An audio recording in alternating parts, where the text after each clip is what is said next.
Bien, bonjour tout le monde. Bienvenue à cette troisième grande conférence de la Faculté des sciences d'activité physique. C'est notre première, cette fois-ci, complètement en web diffusion. Alors, j'espère que tout va bien se dérouler. Euh, je vous rappelle que les grandes conférences de la faculté se veulent des occasions d'échange, de connaissances, de partage, tant avec nos étudiants, nos étudiantes, qu'avec nos diplômés et nos différents partenaires et collaborateurs des milieux. Alors, j'espère que vous êtes nombreux à participer à nos conférences qu'on donne environ à chaque session. Alors, avant d'introduire la conférencière aujourd'hui, j'aimerais simplement vous rappeler le fonctionnement, le déroulement de cette conférence. Après la présentation de la conférencière d'une trentaine de minutes environ, il y aura une courte période de questions via l'onglet de conversation ou le chat. Donc, vous devrez formuler vos questions et notre modératrice, Jasmine Paquin, sélectionnera quelques questions qu'elle adressera ensuite à notre conférencière. Alors, parlant de notre conférencière, je vous l'introduis brièvement. Notre grande conférencière aujourd'hui, c'est la professeure Véronique Boudreau, qui est nouvellement professeure à la faculté et qui a généreusement accepté de faire une grande conférence aujourd'hui. Ses intérêts de recherche portent sur la santé mentale des athlètes de haut niveau de façon générale. Elle s'intéresse aussi à l'accompagnement des athlètes dans leur préparation aux compétitions, d'où son intérêt sur le discours interne euh, dans un contexte de performance sportive, sujet qu'elle abordera avec nous aujourd'hui en détail. Alors, je vous souhaite une très belle conférence et Véronique, la parole est à toi. Merci beaucoup, Alain. Merci à tous d'être présents. Merci à la faculté de m'avoir invité à donner cette conférence aujourd'hui. Comme Alain l'a mentionné, je suis professeur en psychologie du sport à la faculté des sciences d'activité physique, mais je suis aussi psychologue spécialisée en sport auprès d'athlètes québécois et canadiens depuis quelques années. Ensemble, aujourd'hui, on va tenter de répondre à la question, faut-il encourager les athlètes à contrôler leurs pensées? Sur la base de la littérature scientifique, des recherches que j'ai moi-même effectuées sur le sujet du discours interne et aussi sur la base de mes expériences du terrain. Donc, pour le plan de la conférence, d'abord, je vais faire une mise en contexte de d'où nous vient en fait cet intérêt envers le contrôle des pensées. On va parler aussi des arguments qui sont en faveur envers le contrôle des pensées. Par la suite, on va parler plus des arguments qui sont en défaveur et je vais terminer avec quelques pistes d'intervention. Donc d'abord, d'où nous vient l'intérêt envers l'idée qu'il faut contrôler les pensées chez les athlètes? On peut regarder du côté du courant de la psychologie positive qui est apparu vers la fin des années 90, en réaction un peu au fait qu'en psychologie, on s'intéressait principalement d'abord aux psychopathologies, donc à la maladie mentale. Et certains auteurs, de leur côté, mentionnaient, ben, en fait, il y a également des facteurs qui peuvent contribuer au bien-être, au succès, à la résilience. Puis, c'est important de s'intéresser aussi, d'étudier ces facteurs-là, en fait, si on veut contribuer au fonctionnement optimal des individus. Parallèlement à ça, dans le monde du sport, on en vient à comprendre en fait que les performances sportives ne sont pas uniquement dues à des facteurs physiques, tactiques, techniques ou physiologiques, mais que les caractéristiques mentales, donc les habiletés de performance mentale, jouent aussi un rôle important dans la performance des athlètes. C'est pourquoi on se met à s'intéresser beaucoup aux caractéristiques des athlètes performants. Donc, qu'est-ce qui fait que certains athlètes vont être plus performants que d'autres? Puis, qu'est-ce qui caractérise en général les athlètes de la population générale? Une étude qui a un peu marqué cette croyance, en fait, que les athlètes sont portés à avoir des pensées qui sont particulièrement positives et qui sont en contrôle en général de leur cognition, de leurs émotions. C'est une étude qui a été faite en 1970 par Morgan et qui a ensuite, de laquelle a découlé ce fameux concept du profil iceberg qui représente les athlètes. Donc, ce que cet auteur-là a fait, en fait, c'est qu'il a pris un questionnaire qui est le POMS, le Profile of Mood State Questionnaire, qu'on utilise encore au auprès des athlètes, notamment dans le diagnostic du surentraînement. C'est un questionnaire qui étudie, en fait, qui permet de décrire quelle est la disposition des individus à vivre certaines émotions positives et principalement, en fait, négatives. Et ce que cet auteur-là s'est aperçu en comparant notamment des coureurs, des rameurs, puis des lutteurs à une population normale, c'est que les athlètes euh, présentent des scores qui sont beaucoup plus faibles par rapport à des émotions négatives comme la dépression, la colère, la fatigue, et comportent un score plus élevé au niveau de la vigueur. Ce qui forme sur le graphique que vous voyez à l'écran une espèce de profil iceberg, hein, où on voit que les athlètes se démarquent justement parce qu'ils vivent moins d'émotions négatives et plus de vigueur que la population normale. Donc, sur la base de cette étude-là, par la suite, ça a encouragé beaucoup cette idée-là que les athlètes sont une population qui se démarque de par leurs pensées, leurs émotions plus positives que les gens qui ne sont pas des athlètes. Ce que ça nous dit aussi, en fait, ce que ça a encouragé, c'est beaucoup l'idée que ben, pour performer, ben, ça prend un mental de champion, puis ben, il faut être en contrôle de ses pensées et de ses émotions pour rester positif en tout temps.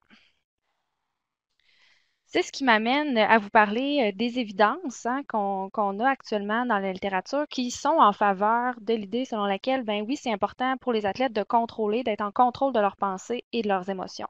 Donc, il y a d'abord le profil iceberg que je viens de vous présenter qui encore actuellement est étudié dans la littérature. Il y a les études aussi qui ont porté sur les caractéristiques des athlètes qui sont performants. Puis, il y a les études qui ont porté sur l'efficacité du self-talk, le self-talk qui est en fait le discours interne en tant que stratégie pour améliorer la performance. Si on regarde d'abord du côté des études qui se sont intéressées à voir, mais comment les athlètes qui sont performants se distinguent de ceux qui ont moins de succès.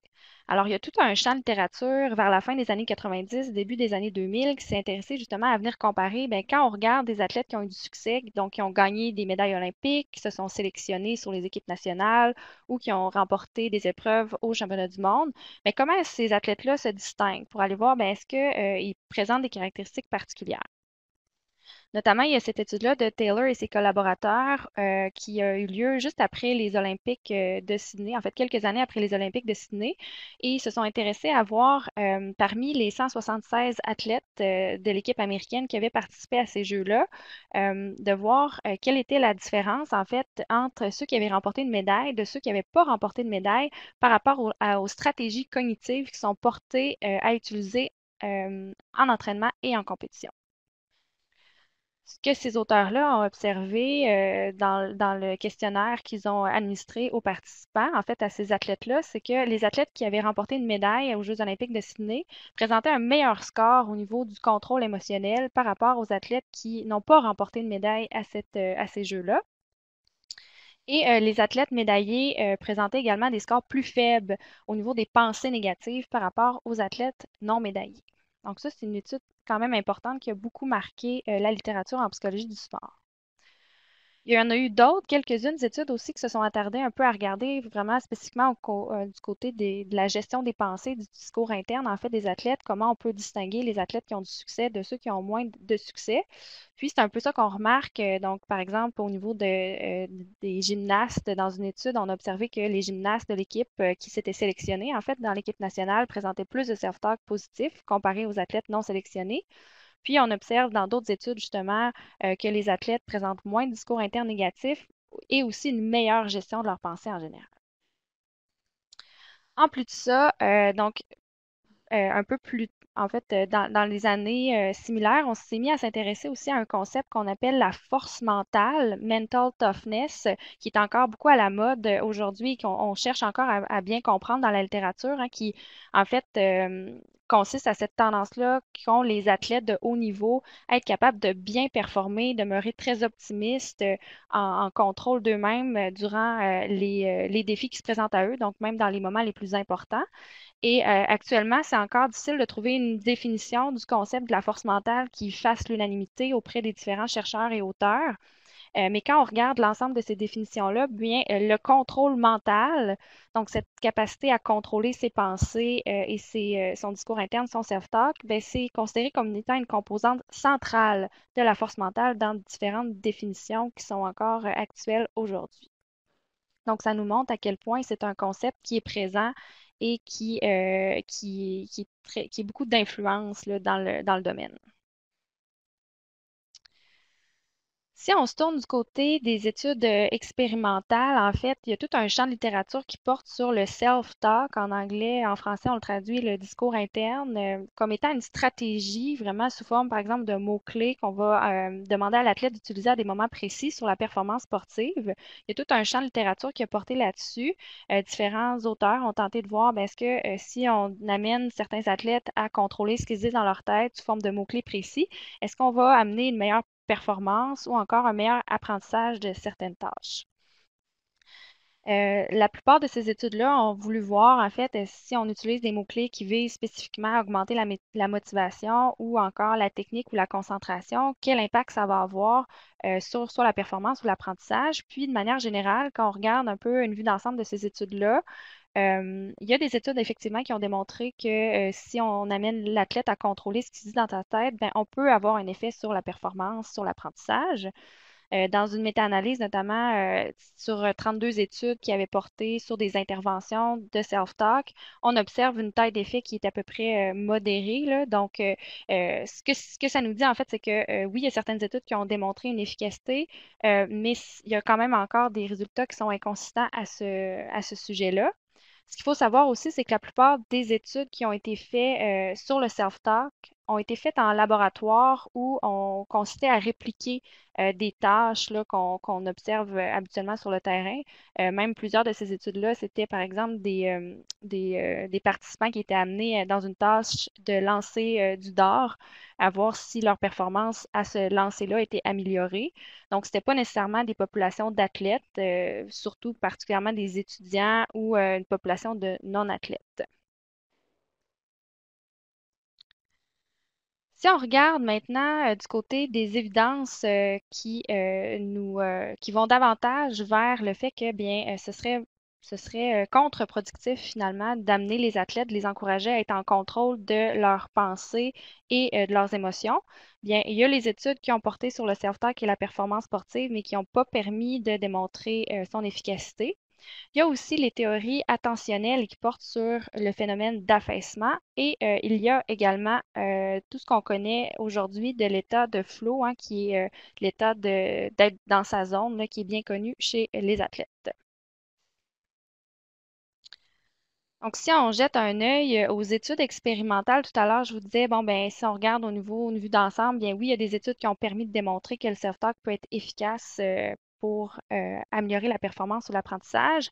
Bien, il y a d'autres études, en fait, qui n'ont pas démontré ça du tout.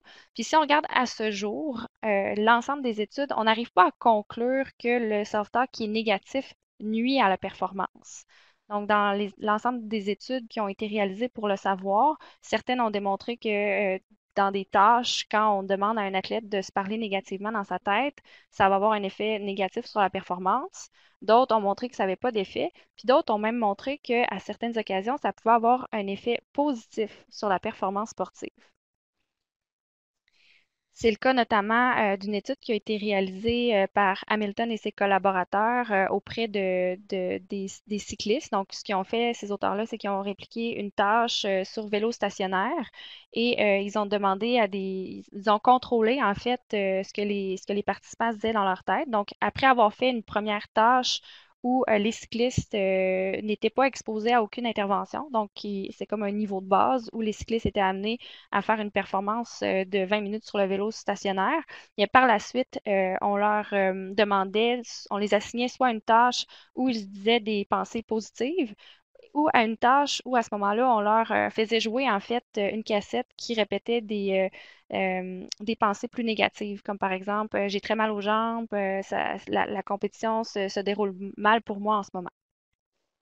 Et ce qu'on a observé dans cette étude-là, c'est qu'il y a 2 tiers des participants quand même qui étaient dans la condition self-talk négatif qui ont amélioré leur performance là, en bout de ligne. Donc, il y a quelques études comme celle-là qui montrent même que par moment, le self-talk négatif n'a pas d'effet ou peut même avoir un effet bénéfique. On va voir aussi dans quelques diapositives qu'il y a des athlètes qui rapportent eux-mêmes que parfois ça peut s'avérer motivationnel pour eux à certaines occasions d'avoir des pensées qui ne sont pas toujours positives pour eux.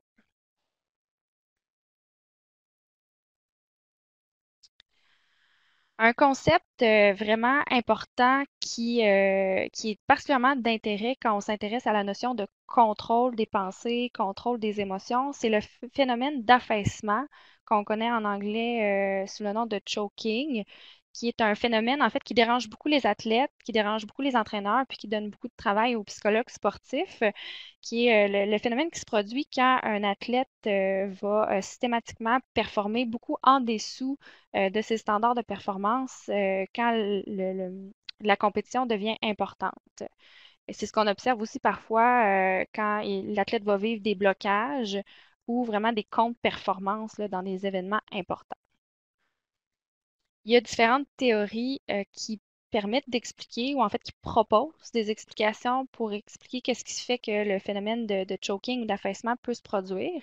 Si on regarde au niveau des perspectives psychologiques, il y a deux explications particulièrement pertinentes à la question qu'on se pose aujourd'hui.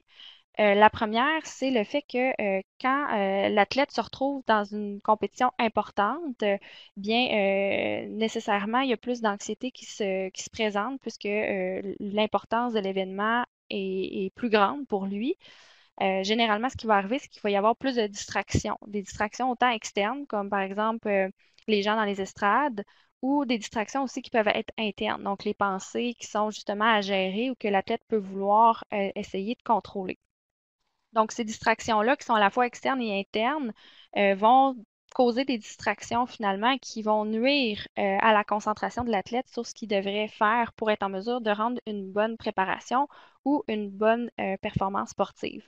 Ce qui pourrait expliquer que l'athlète va sous-performer à ces moments-là. La deuxième explication, d'un point de vue, d'une perspective psychologique, c'est le fait que en fait, cette théorie-là, ça s'applique davantage aux sports plus techniques comme le plongeon ou la gymnastique. C'est que ce qu'on sait, c'est qu'en général, les athlètes rendus à un niveau élite, ils maîtrisent très bien, en fait, les habiletés qu'ils ont à mettre en pratique pour offrir une bonne performance. Souvent, les apprentissages vont être dits implicites, c'est-à-dire qu'ils ne nécessitent pas qu'on se redise les règles ou qu'on utilise le langage pour être capable d'exécuter un mouvement.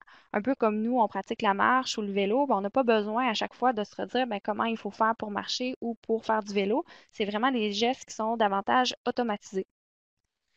C'est la même chose chez les athlètes quand on est rendu à un niveau où justement on est l'élite dans notre domaine, bien souvent c'est des connaissances qu'on a apprises de manière implicite. Puis quand on se retrouve dans une situation où l'importance de performer devient plus grande, on a tendance à vouloir davantage contrôler notre mouvement.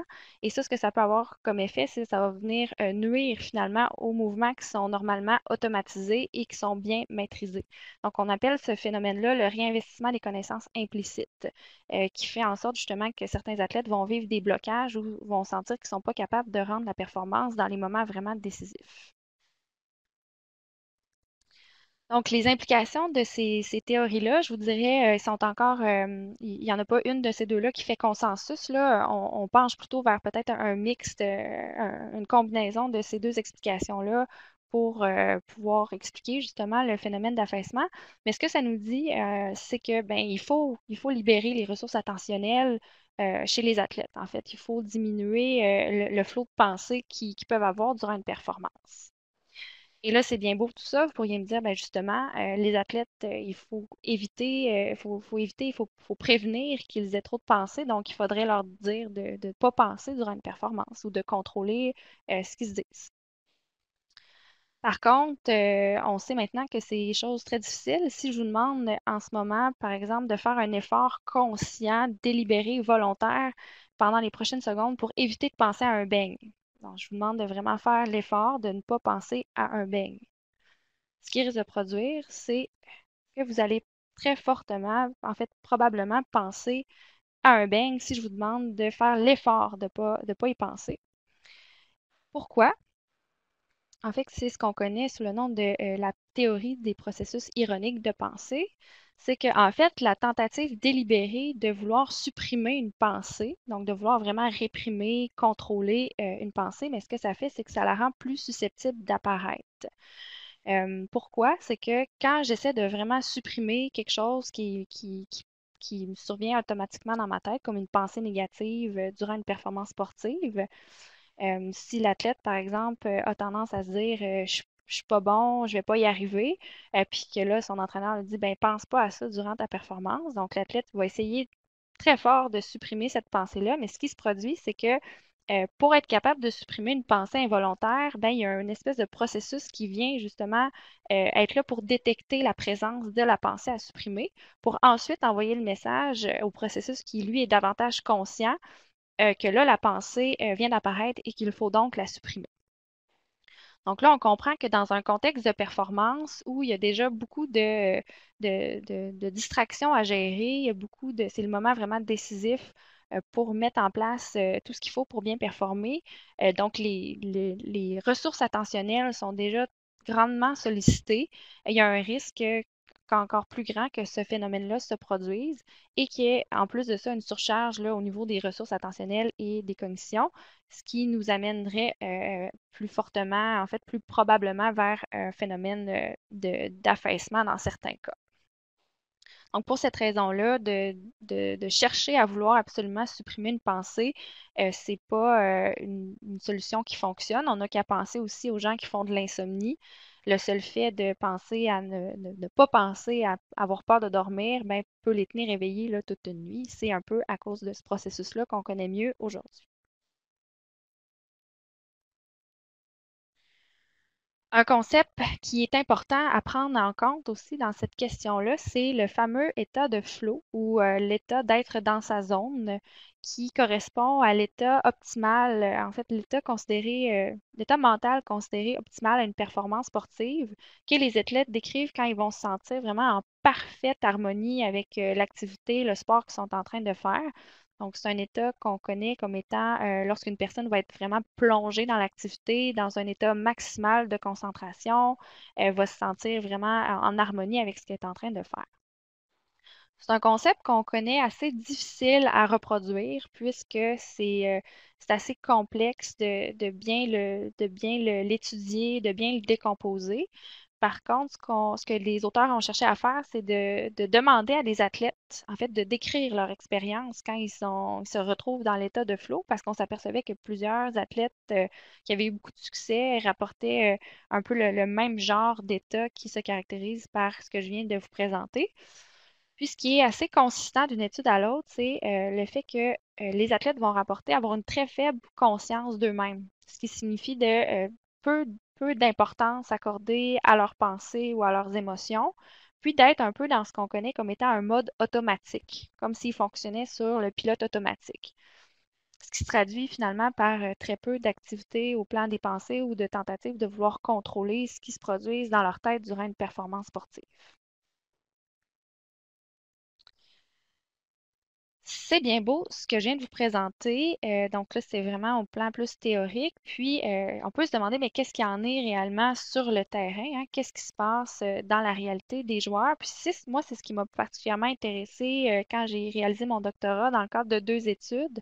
Je me suis demandé, ben, qu'est-ce que c'est bien beau vouloir un peu objectiver tout ça, mais qu'est-ce que se disent finalement les athlètes durant une vraie performance? Parce que la plupart des études qui ont été faites, ont été faites, comme je le mentionnais, soit en laboratoire ou dans des tâches simulées. Donc, qu'est-ce qu'il y en est réellement sur le terrain quand on va en compétition avec les athlètes? Donc, j'ai suivi des joueurs de tennis d'élite québécois dans les championnats québécois et championnats canadiens. Et ce que j'ai fait, c'est que je m'interrogeais vraiment à savoir, ben, justement, qu'est-ce qu'ils se disent dans leur match, puis comment ça, c'est lié aux situations de match qu'ils vont vivre, aux émotions, puis au comportement. Et ce qui ressort principalement, mais d'abord, les athlètes ont beaucoup de self-talk, donc ils ont beaucoup de discours internes. Là, c'est certain, vous me direz, c'est durant des matchs de tennis. Des matchs de tennis, effectivement, c'est long, donc les athlètes, ils ont le temps de penser beaucoup, puis de se parler beaucoup dans leur tête. Donc, encore une fois, on peut en conclure que ça serait assez difficile de leur demander de ne pas penser du tout durant une performance pour être uniquement sur le mode automatique. Puis c'est ce que j'ai observé d'ailleurs, c'est qu'il y en a beaucoup de pensées. Ces pensées-là sont également très reliées aux circonstances que les joueurs vivaient dans les matchs. Donc, si par exemple quelque chose de négatif se produisait, ben, ça allait affecter leur self-talk puis leur émotion par la suite. Chose intéressante aussi, c'est que c'est difficile de prédire le self-talk d'un athlète en lien avec les circonstances du match, puisqu'il y a des différences individuelles qui sont vraiment importantes dans l'interprétation des événements, puis même des pensées elles-mêmes par les joueurs. Donc, par exemple, un joueur face à avoir perdu un point par rapport à un joueur qui percevait plus faible que lui, ben, pour un joueur, ça pouvait être perçu comme très négatif, affecter beaucoup la confiance, puis faire en sorte que par la suite, il allait offrir une moins bonne performance. Alors que pour un autre joueur, le fait de perdre un point face à un joueur qui considère plus faible que lui, ça n'avait pas vraiment d'impact. Puis au contraire, ça l'amenait à être capable de se reconcentrer plus facilement, puis de jouer son match. Donc ça, c'est important à prendre en considération. Ça nous montre que c'est assez difficile aussi de venir objectiver ces facteurs-là, puisqu'il y a beaucoup de différences d'un athlète à l'autre, puis que l'interprétation joue un rôle important. Autre chose qui a été observée dans ces études-là, c'est que oui, les joueurs vont utiliser eux-mêmes le self-talk ensuite pour gérer leurs émotions, pour se reconcentrer, pour se motiver. Donc, suite à des pensées qui pouvaient survenir un peu de manière automatique et influencer leurs émotions, ben, les joueurs étaient portés à utiliser le self-talk pour se reconcentrer ou se remotiver après une situation qu'ils jugeaient nécessaire. Et l'efficacité de ces techniques-là par les joueurs était perçue comme étant très variable. Donc, des fois, ça fonctionnait, d'autres fois, ça ne fonctionnait pas. Même pour un même match, des fois, l'athlète parvenait très bien à se reconcentrer, à se remotiver en fonction de ce qu'il disait dans sa tête, alors que d'autres fois, ça ne fonctionnait pas comme il voulait. Puis, lorsque ça ne fonctionnait pas, justement, l'athlète avait tendance à tomber encore plus dans les ruminations et dans les inquiétudes. Dernier fait intéressant que je vous mentionne, ces athlètes-là, tout comme un peu ce qui est cohérent avec l'état de flow, ont rapporté que ben, leur meilleure performance, en fait, quand ça allait le mieux, c'est quand ils se rappelaient pas trop de ce qui s'était dit. Donc, c'est comme s'il y avait très, très peu de pensée dans ces moments-là et ils se sentaient 100% concentrés sur leur performance dans leur match. Donc, qu'est-ce qu'on peut conclure des évidences que je vous ai présentées? Donc, d'abord, évidence en faveur, l'hypothèse qu'il faut contrôler les pensées, par la suite, évidence en défaveur. Ben, d'abord, les résultats qu'on observe sur l'efficacité du self-talk comme stratégie sur la performance, ben, les résultats sont mixtes, hein. Ça dépend d'une étude à l'autre. C'est assez inconsistant. Par contre, on sait qu'il y a certaines évidences qui nous disent ben, quand c'est bien fait, quand l'environnement est bien contrôlé, si on veut, ben, on arrive quand même à en conclure que le self-talk peut avoir une efficacité sur notamment la concentration et la motivation. Un autre constat qu'on remarque, c'est que l'état optimal mental à une performance, ça serait d'avoir très peu de self-talk, donc peu de pensée, peu de discours interne. Par contre, ben, on a vu aussi qu'on a peu de contrôle sur les pensées parce que, ben, premièrement, c'est difficile de ne pas penser à rien durant un long moment. Puis, le fait de vouloir soit beaucoup contrôler ces pensées-là ou de ne pas penser, ben, ça peut occasionner un risque d'affaissement ou de contre-performance. Donc, ce que ça nous dit, ben, c'est qu'il faut trouver des alternatives finalement au fait de simplement dire aux athlètes qu'ils doivent apprendre à contrôler leurs pensées et leurs émotions. Ce qui m'amène à vous proposer aujourd'hui trois pistes d'intervention, en fait, en trois étapes. Vous comprendrez que ça peut être plus complexe que ça, mais là, je me concentre sur des pistes qui sont intimement liées à ce qu'on aura vu durant la présentation d'aujourd'hui. Première étape vraiment importante pour les athlètes et les entraîneurs et les intervenants, c'est vraiment cette étape-là de prendre conscience. Donc, de voir comment le discours interne, comment les pensées de l'athlète vont l'influencer durant l'entraînement, durant les compétitions, avant, pendant, après, comment ça va avoir une influence sur ses émotions, puis comment ça va avoir une influence sur ses comportements. De cette manière-là, l'athlète peut apprendre à mieux se connaître puis voir, ben c'est normal, ce genre de pensées-là surviennent à chaque moment quand ça arrive. Un bon exemple de ça, c'est les sports d'endurance. Généralement, les athlètes vont rapporter que leur discours interne, leur self-talk devient plus difficile quand la fatigue survient. Donc, de prendre conscience que, ben oui, à chaque fois que j'arrive vers la fin d'une compétition ou dès que la fatigue devient un petit peu plus importante, ben c'est normal. Au niveau des pensées aussi, ça devient, j'ai plus de self-talk qui apparaît dans ces moments-là, puis ça peut devenir plus difficile à gérer. C'est de voir aussi, est-ce que ce self-talk-là, il est nuisible? Donc, est-ce que ça a un impact sur comment je me sens puis sur mes comportements? Oui ou non? Parce qu'on sait que si finalement il n'y a pas vraiment d'impact, ben ça ne vaut pas nécessairement la peine de s'en préoccuper. Dans cette prise de conscience-là, on peut aller regarder aussi, mais c'est quoi les stratégies que l'athlète utilise déjà à ce moment-là et qui l'aident, donc que lui-même perçoit comme étant utile dans ces moments-là. Parce que souvent, les athlètes ne s'en rendent pas compte, mais ils ont déjà plusieurs stratégies qui les aident à notamment se reconcentrer ou se remotiver à des moments où c'est nécessaire de le faire. Maintenant, qu'est-ce qu'on fait justement quand, quand l'athlète s'aperçoit qu'effectivement, ben, il y a du self-talk qui est plus nuisible ou qui peut nuire à sa performance? Si on reprend l'athlète dans une tâche, dans une compétition en endurance, par exemple un coureur qui s'aperçoit qu'à 8 km sur un 10 km, par exemple, ben là, le discours interne devient plus nuisible. Donc, par exemple, se met à se dire, ben là, moi, je suis fatigué. Là, je constate que j'ai l'impression que les autres autour de moi sont moins fatigués. Je pense que je ne serai pas capable de finir la course à mon maximum. Donc, s'il se met à avoir ce genre de distraction-là et que ces pensées-là ont comme effet de soit lui faire ralentir la cadence ou d'augmenter son anxiété, bien là, effectivement, on peut intervenir. Première chose à se demander, c'est est-ce que cette pensée-là, est-ce qu'elle est utile? Donc, il y a même l'étape avant de dire, est-ce que c'est vrai, cette pensée-là? Est-ce que j'ai des bonnes raisons est-ce que parce que moi, je suis fatiguée, les autres autour de moi ne sont pas fatigués? Ben, pas nécessairement. Puis ensuite, est-ce que cette pensée-là est utile pour ma performance? Pour savoir si la pensée est utile, c'est important en fait d'avoir des buts, des objectifs qui sont très clairs. Donc, si par exemple, on reprend l'exemple de cet athlète-là en sport d'endurance, son objectif, c'est de donner son 100%, donc vraiment d'arriver à rendre une performance qui va être à son plein potentiel. Ben, est-ce que de me dire que les autres autour de moi ont l'air moins fatigués puis qu'ils sont en train de me dépasser, est-ce que c'est utile en lien avec cet objectif-là? Sinon, ben, c'est vraiment de ramener l'attention sur ce qui va être des aspects plus utiles à ma performance. Donc, à ce moment-là, sur quoi je peux me concentrer quand il reste 2 km vers la fin pour être capable de rendre mon 100%, ben, c'est possiblement de regarder où j'en suis dans mon pacing, puis peut-être m'accrocher sur l'athlète qui est en avant de moi, etc.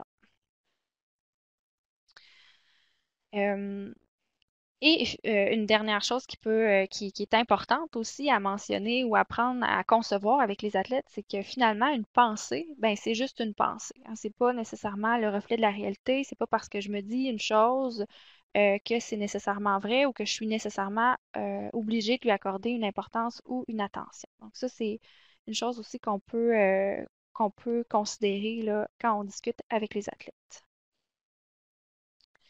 Dans cette optique-là, on voit apparaître de plus en plus d'études qui portent sur l'entraînement à la pleine conscience. Peut-être certains d'entre vous en ont entendu parler de la pratique du mindfulness qui est à la mode un peu partout, mais beaucoup aussi avec les athlètes. Pourquoi? Ben, c'est que la pleine conscience, c'est défini en fait selon le fait que la personne va être dans une présence attentive dans le moment présent, sans jugement. Donc, sans juger ce qui se passe dans le moment, donc sans juger les pensées, les émotions qui surviennent, et même en acceptation du fait qu'il va y avoir des pensées et des émotions plus négatives qui peuvent survenir. Donc, cette avenue d'intervention-là, elle est très, très prometteuse dans le monde de la psychologie du sport par rapport à celle du contrôle, puisque on s'aperçoit en fait, surtout dans les études, que ça a beaucoup d'effets bénéfiques chez les athlètes. Euh, Puisque notamment, c'est des gens qui font face à beaucoup d'adversités puis d'imprévus. Donc, ça devient difficile de leur demander de se contrôler en tout temps. Alors que si on regarde du côté de la pleine conscience, justement, on leur demande plutôt d'être dans l'acceptation de l'inconfort, si on veut, dans les moments où c'est vraiment important. Et d'ailleurs, je vous disais que c'était prometteur. Plusieurs études ont été réalisées sur le sujet et démontrent que c'est corrélé à une amélioration de la performance. C'est corrélé aussi à l'état de flow, hein. On voit beaucoup de similarités entre les deux concepts. C'est corrélé aussi à une diminution de la réponse au stress, réponse physiologique au stress chez les athlètes. Et même, ce que je trouve particulièrement intéressant, c'est corrélé à une meilleure gestion des émotions dans la vie en général. Donc, pas juste pour l'athlète dans son sport, dans ses compétitions, mais aussi dans la vie en général. Pour votre information aussi, il y a des programmes qui ont été développés qui s'adressent spécifiquement aux athlètes. Donc, ça devient encore plus intéressant là, d'offrir ces programmes-là qui s'adressent spécifiquement à cette clientèle d'athlètes. Troisième étape, malgré tout ça, je pense que ça demeure quand même important de pouvoir guider un peu les athlètes parce que certains athlètes vont quand même avoir l'intérêt pour un peu venir travailler, optimiser ce qu'ils peuvent se dire dans leur tête à des moments précis dans leur performance. Puis on sait d'ailleurs que pour se concentrer sur l'action qui est voulue, ben, généralement, ça va être utile d'avoir un mot-clé pour justement faire ce switch entre les pensées plus négatives qui m'accaparent vers ce que je veux réellement me concentrer. Pour faire ça, c'est quand même important de vraiment bien définir l'objectif qu'on vise quand on veut travailler avec l'athlète, des mots-clés qu'il va pouvoir se dire à certains moments. Est-ce qu'on vise qu'il se concentre sur sa technique, qui améliore sa concentration, qui améliore sa confiance, sa motivation ou qui gère des émotions? Dépendamment de ce qu'on vise, ben, on va déterminer des mots-clés là, en conséquence. Puis, c'est très important là-dedans aussi de porter attention à la signification pour l'athlète, donc ce que ça signifie pour lui, sa propre interprétation du mot-clé pour que ce soit plus fort au moment où il va l'utiliser. Petite anecdote par rapport à ça, je travaille avec des athlètes, notamment en ski de fond, et plusieurs d'entre eux vont écrire sur leur ski des mots-clés comme ça. Au moment où justement la fatigue arrive, ben, ils vont avoir tendance des fois à baisser un peu la tête, le menton, puis de juste voir les mots-clés sur leur ski, ben, va les amener à se reconcentrer, puis à être capable de mettre l'effort qu'il faut pour terminer leur performance. Donc, pour conclure, est-ce qu'il faut encourager les athlètes à contrôler leurs pensées? Bien, je pense que j'espère vous avoir convaincu que la réponse, c'est qu'il vaut, en fait, il vaut beaucoup mieux prendre le temps d'encourager les athlètes à prendre conscience de ce qu'ils peuvent se dire dans leur tête, de comment ça les influence, d'accepter aussi que c'est normal que parfois il y ait certaines pensées ou des émotions qui soient plus inconfortables, comme l'anxiété, notamment en situation même d'entraînement ou de compétition, et que ben, on peut les amener à développer des stratégies pour les amener à se reconcentrer sur les aspects qui sont plus utiles pour eux en regard des objectifs là, qu'ils veulent atteindre, soit dans leur performance ou même à l'entraînement. Donc là-dessus, je pense que je redonne la parole à Alain. Merci de votre attention. Merci, merci Véronique. Simplement pour annoncer que la période des questions est maintenant ouverte, je vous invite à les formuler par écrit. On a vu là sur le fil de conversation qu'il y avait déjà des gens qui avaient bon, énoncé quelques questions. Alors, je céderai la parole à Jasmine pour nous partager ces questions. Oui. Donc, Serge Desrosiers demande, est-ce que les études ont démontré une différence entre le self-talk négatif entre les hommes et les femmes? Ça, c'est une excellente question, puis ça revient un peu à la difficulté qu'on a dans plusieurs études, c'est-à-dire que certaines études penchent vers oui, puis d'autres études penchent vers non. Mais effectivement, il y a des études qui ont démontré que les athlètes féminines étaient portées à accorder plus d'importance à leur self-talk ou même à être plus portées à avoir des pensées en lien avec leur anxiété dans les moments importants des compétitions. Donc, il y a quelques études qui sont allées vers là, mais c'est assez, c'est pas un concept, c'est pas une différence qu'on a observée partout, puis ça n'a pas été répété dans bien des études, là. Je peux dire dans l'étude que moi j'ai réalisée, on n'est pas allé nécessairement comparer directement les hommes et les femmes, là, c'était une étude qualitative, mais la différence n'était pas tant au niveau des garçons et des filles, mais plutôt euh, vers quoi l'athlète était porté à accorder de l'importance. Donc, par exemple, si l'athlète était porté à accorder beaucoup d'importance à perdre ou à gagner versus au jugement des autres, c'était beaucoup plus ça qui allait affecter leur self-talk que le fait d'être un garçon ou une fille.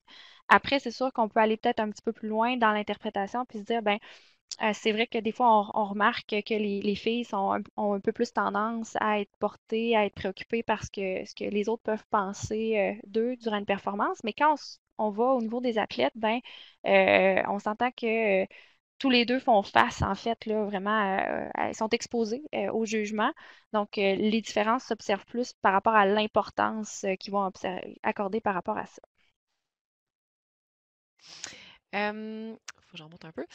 François van der Kleyen nous demande, existe-t-il des études concernant le flow des tennismen professionnels, spécifiquement lors de moments clés du match, par exemple balle de break ou balle de match contre soi, enjeux liés au gain du tournoi? Et si oui, qu'en disent-elles?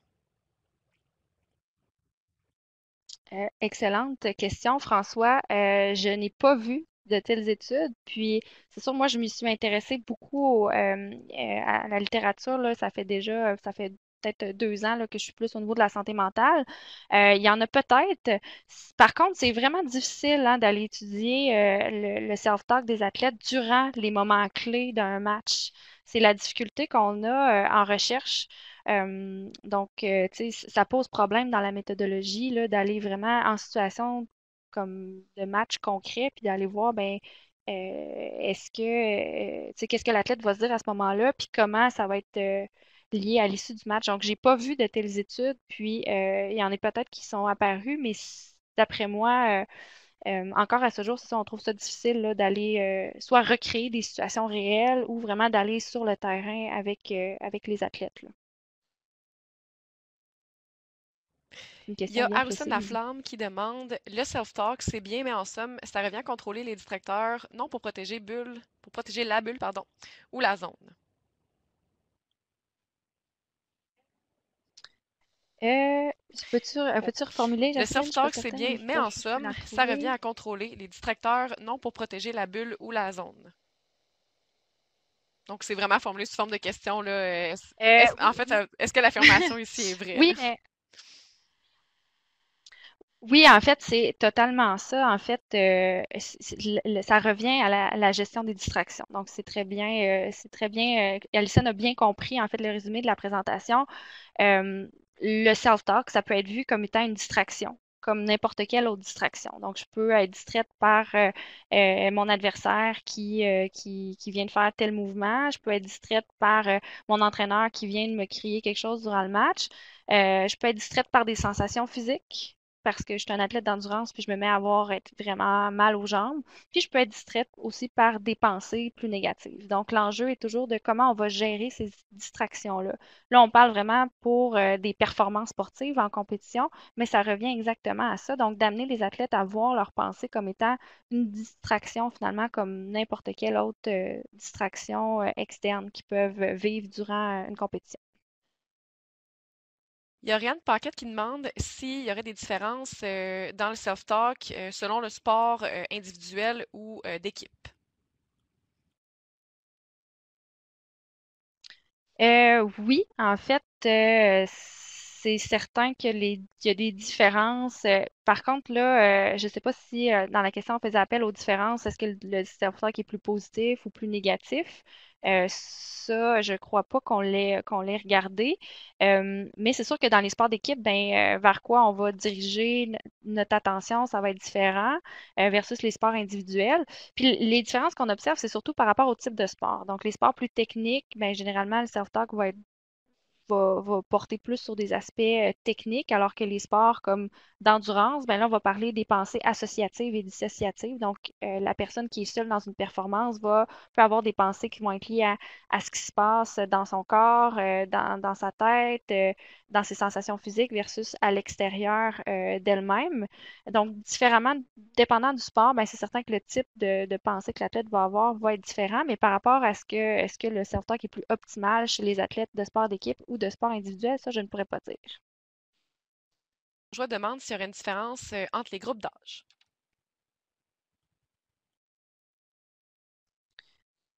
Bonne question. Les études qui ont été réalisées ont été principalement faites avec des athlètes de niveau élite. Bon, on peut se questionner effectivement, est-ce que nos jeunes athlètes, on peut percevoir des différences? C'est une bonne question. Euh, il y a des études qui démontrent en fait que plus l'importance de la compétition va être grande, c'est-à-dire plus qu'on se dirige vers des performances comme les Olympiques ou les championnats du monde, ben plus il va avoir, plus les athlètes qui vont se retrouver dans ces compétitions-là vont être capables justement d'avoir un self-talk plus lié à la concentration, plus optimal finalement. Euh, mais on s'aperçoit de plus en plus que c'est pas nécessairement le cas. Je ne sais pas si c'est une question aussi de génération, là, du fait que c'est pas les mêmes athlètes qui se retrouvent dans ces positions-là maintenant qu'à l'époque. Euh, donc, c'est pas clair, là, je dirais, est-ce qu'il y a une différence entre les groupes d'âge par rapport au self-talk? Puis par rapport à mon expérience de terrain, je dirais que j'observe autant chez les jeunes que chez les athlètes de très haut niveau des difficultés dans la gestion de leur self-talk et des préoccupations aussi par rapport à ça. Comment le self-talk, oh, pardon, ça a bougé, pourrait aider un athlète à éliminer les blocages mentaux. Par exemple, l'athlète qui ne saute pas lors d'un saut en hauteur car il a peur de se blesser. Question très complexe à répondre. En fait, les questions des blocages, c'est très compliqué parce qu'il faut s'intéresser un peu il faut faire une évaluation finalement, de voir chez cet athlète-là en particulier qu'est-ce qui se produit. Là, dans ce cas-ci, je pense qu'on parlait du plongeon. C'est bien ça, Jasmine? Je pense que Oui, c'était exact. le plongeon. En tout cas, bon. Ça fait que c'est de voir qu'est-ce qui s'est produit.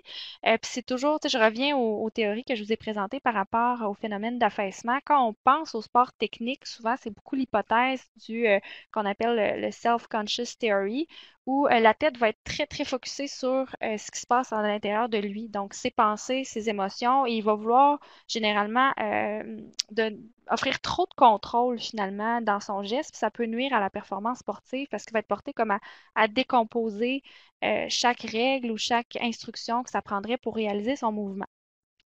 Ce qui est suggéré pour les entraîneurs, un peu pour défaire ces processus-là, c'est ce qu'on appelle l'apprentissage par analogie qui est pas évident, mais plutôt que de donner vraiment des consignes ou des règles sur comment exécuter un plongeon, du genre, tu sais, je sais pas, je suis pas experte du plongeon, là, mais mets tes épaules de cette manière-là, tourne ton corps de cette façon-là, c'est plutôt de trouver des analogies qui vont empêcher l'athlète, donc des images qui vont empêcher l'athlète de pouvoir ensuite se redonner les règles pour pouvoir déconstruire son mouvement. Donc, comme ça, on viendrait, si on veut, un peu contrecarrer les effets de la théorie du réinvestissement. Si on parle plus spécifiquement en termes de self-talk, ben, ça reviendrait un peu à ce jeune-là, ben, c'est de voir qu'est-ce qui se dit dans sa tête à ces moments-là. Est-ce qu'il y a du self-talk qui vient le distraire, tu sais, qui vient faire en sorte que, il est très concentré sur lui, sur ses pensées, qu'il se dit déjà, oh non, ça va pas bien se passer, pour l'amener à se concentrer sur des aspects plus pertinents à son mouvement. Puis dans ce cas-ci, je suggérerais que ce soit des consignes qui sont plutôt sous forme d'analogie, justement. Donc, je prends l'exemple au tennis, là, plutôt de dire frapper avec le poignet dans ce sens-là, ben, on va dire trace un triangle, par exemple, avec ton poignet. Donc, ça, c'en est un exemple d'apprentissage par analogie qui peut venir prévenir finalement les phénomènes de blocage technique. Louis-Charles Roussel demande qu'est-ce que la littérature dit à propos des mots-clés ou du self-talk par rapport aux gestes très techniques comme un coup de doigt au tennis ou un service. Ça n'amène pas un risque à penser à un geste qui est très automatique.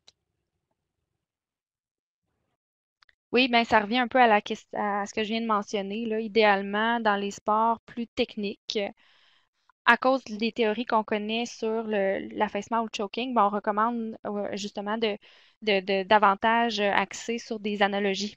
Donc, de pas se concentrer sur la technique vraiment liée au geste, mais plutôt sur des aspects externes. Donc, ça pourrait être, en plus de l'analogie où l'athlète n'a pas nécessairement besoin de penser à son mouvement, mais ça pourrait être de focuser sur la balle, par exemple. Donc, des choses qui ne sont pas liées aux gestes qui sont à effectuer.